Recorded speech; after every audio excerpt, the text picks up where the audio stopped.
작고 반짝이는 고가의 그것, 임플란트. 가격도 비싸서 이게 망가지면 어쩌나, 오래 쓰지 못하면 어쩌나 걱정 많으셨죠? 그런데 이게 진짜 망가졌다? 이제 어떻게 하나요? 체계적인 고민이 좋은 치료 결과를 만든다. 안녕하세요, 서울매일치과 남중훈 원장입니다.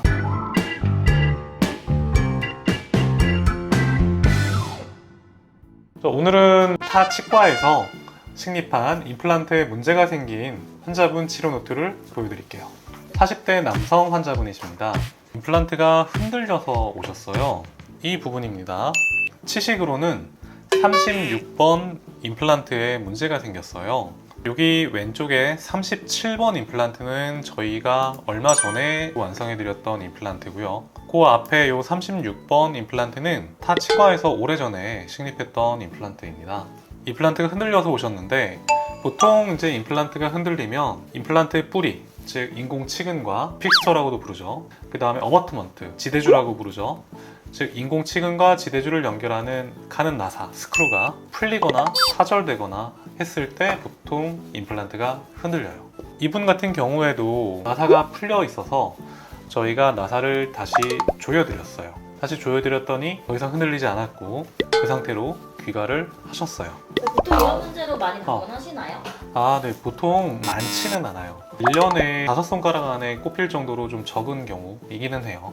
그런데 다른 곳에서 하셨고 또 문제가 생긴 임플란트에 대한 수리, 치료 이런 것들을 많이 하는 치과이기 때문에 타 치과에서 오는 환자분들까지 다 더한다면 상당히 많은 편입니다. 그러면 임플란트가 흔들린다면 네네. 대부분 나사가 풀렸다는 이유인가요? 대부분은 그렇고요. 아닌 이유란 뭐가 있을까요?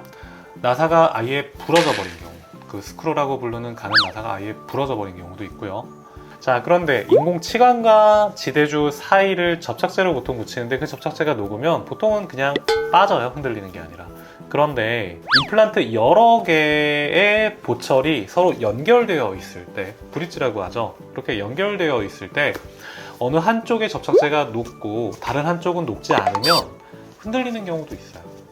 보통 이런 경우에는 녹지 않은 쪽에 스크루는 풀려 있고 그 다음에 접착제가 녹은 곳에서는 아예 그냥 어버트먼트랑 크라운이 분리가 되어 있죠. 이런 경우도 있을 수 있습니다. 어쨌든 이 경우는 나사를 조여서 안 흔들리게 해드리고 보내드렸어요. 그러면 문제가 다 해결됐구나 이렇게 생각하실 수도 있겠는데요. 4개월 만에 다시 나사가 풀려서 오셨어요. 이제 그 이유를 이제 말씀을 드릴 텐데요. 이 사진은 나사가 풀리기 얼마 전에 찍었던 사진이에요. 사실 이걸 확대해서 보면 뼈가 녹아있는 게 보여요. 또 특징적인 게 임플란트가 조금 가늘어요. 옆에 저희가 식립한 거랑 비교해 보시면은 확실히 차이가 나는 걸 알 수 있을 텐데, 저희가 식립한 임플란트 직경이 5mm니까 얼추 비교해 보면은 4mm 혹은 그 이하 정도밖에 안 되는 임플란트인 것처럼 보여요. 임플란트의 이 최상부에 뭔가 문제가 생겼구나 라는 느낌을 사실 이 사진을 봤을 때 받았기는 했어요. 그렇게 생각한 이유는 텍스처가 얇아서 그랬어요. 일반적으로 이 정도 굵기의 임플란트는 한국인의 어금니에 사용했을 때 이런 문제가 나중에 생기는 경우가 많이 있거든요. 그럼 보통 한국인의 어금니는 몇 미리를 써야지 튼튼한 건가요? 사실 이게 뭐 정답이 있다라고 볼 수는 없지만 이거는 어떤 임플란트에 따라 달라요.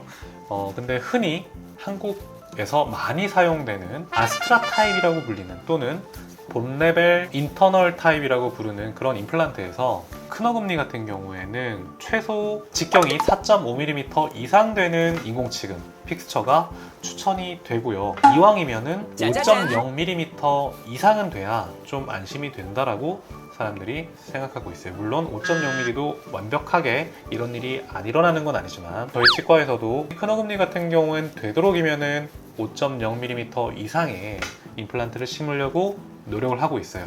아스트라 타입인 경우에는. 하지만 사실 직경이 좀 더 작더라도 더 단단한 임플란트도 있을 수는 있거든요. 덜 망가지는. 뭐 그런 임플란트에 대해서는 또 기준이 달라질 수 있겠죠. 그때 이제 사진을 다시 찍어봤어요. 확대해서 보면 뭔가 이상하죠? 여기가 파절된 게 보여요. 파절된 게. 지대주와 인공치근을 연결하는 가는 나사 스크루가 아예 파절이 되어 있는 픽스처럼 보이고요. 그 다음에 동시에 또 이 지대주의 일부가 같이 이제 파절이 됐을 수도 있는데 이 위에 있는 크라운을 이제 제거를 하고 나니까 이 픽스처, 지금 인공치근의 윗부분이 아예 이렇게 부서져서 나왔죠. 저희가 이제 찢겨졌다라고 표현을 하는데 아예 망가져버린 거죠. 그 임플란트 자체를 제거하고 다시 해야 되는 상황이 된 겁니다. 찢어진다는 게 무슨 뜻인가요? 찌른다는 게 본레벨 인터널 타입이라는 요 임플란트는 임플란트 속이 비어 있어요. 상부는 위쪽 부품이 안으로 끼워져 들어가는 거예요. 그러니까 인공치근은 일종의 암나사, 그 다음에 이 위쪽 부분은 순화사 역할을 하는 거죠. 그렇게 끼워져 들어가서 스크루로 조여지는 건데, 그러다 보니 이 상부는 이 껍데기가 얇아요. 이 부분이 가장 취약한 부분이에요. 이 부분이 건질 수 없는 힘을 받았을 때 금이 가게 되고, 또 이게 금속이다 보니까 그냥 유리처럼 깨지는 게 아니라 피면서 변형이 돼요. 이걸 찢겨졌다라고, 종이 찢어진 것처럼 보여서 찢겨졌다라고 표현을 하죠.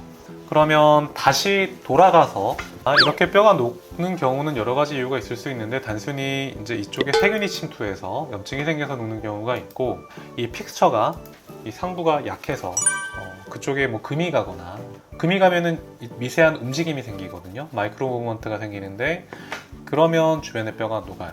그런데 이제 환자분의 어떤 치조골이 충분히 넓으면은 이렇게 굵은 임플란트 치는데 전혀 문제는 없는데, 얇은 경우도 있어요. 그럼 얇으면 머리를 잘 써야 돼요. 4.5mm 이상도 심을 수 없다. 충격을 잘 견디는 다른 타입의 임플란트를 사용하는 방법이 첫 번째 있겠고요. 임플란트를 여러 개 심어야 되는 상황이라면 그 여러 개의 임플란트를 서로 연결을 해서 힘을 분산시키는 방법을 쓰기도 해요. 또한 임플란트 식립 방향도 굉장히 중요한데요.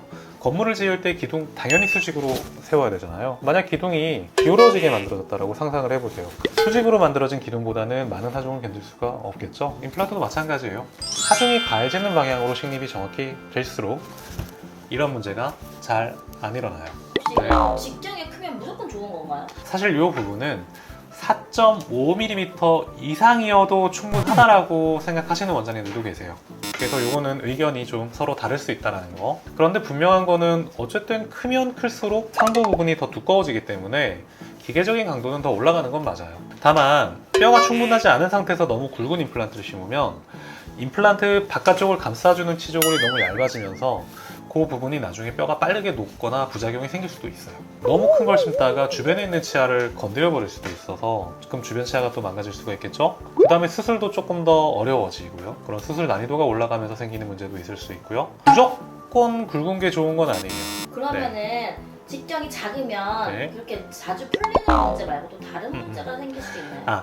직경이 작은 게 자주 풀린다라기보다는요, 직경이 작으니까 잘 찢어지고 찢어지면서 잘 풀리는 문제가 생길 수가 있어요. 또는 변형도 잘 되고 임플란트가 찢어지면서 뼈가 녹는다, 뭐 이런 경우도 있을 수 있고. 그래서 요 경우는 지금 보시면은 이걸 이제 다시 뽑고 다시 심었는데 한번 보시겠어요? 확실히 전이랑 굵기가 좀 많이 다르죠. 지금 저희가 심은 게 여기 5mm짜리 직경의 임플란트예요. 그 다음에 5mm일 뿐만 아니라 조금 더 기계적인 강도를 더 높게 하기 위해서 본레벨 인터널 타입이 아니라 티슈 레벨, 저희가 ITI 타입이라고도 부르는데 그런 타입의 임플란트를 식립을 했어요. 본레벨 임플란트와 티슈 레벨 임플란트의 차이를 알고 싶다면 위 링크 참고하시면 돼요. 이게 이제 과거에 망가졌던 임플란트, 새로 식립한 임플란트. 그래서 이런저런 것들을 잘 고려해서 임플란트를 심고 약 2개월 뒤에 교차를 완성해서 치료를 끝내드렸습니다. 그리고 잘 사용하고 계십니다. 아직까지는. 오늘의 결론입니다. 작고 비싸기 때문에 신중하게 고려할 수밖에 없는 게 임플란트일 거예요. 이 영상을 보시는 많은 분들이 임플란트를 검색을 하다가 아마 여기까지 오시게 됐을 텐데요. 사람마다 이 구강 환경이 많이 달라요. 관리하는 습관도 다르고요. 그래서 임플란트를 식립한 다음에 안심하고 오래 쓰시려면 정기적으로 치과에 오셔서 검진을 잘 받으셔야 됩니다. 이상 체계적인 고민으로 훌륭한 치료 결과를 만든 남원장이었습니다. 안녕히 계세요.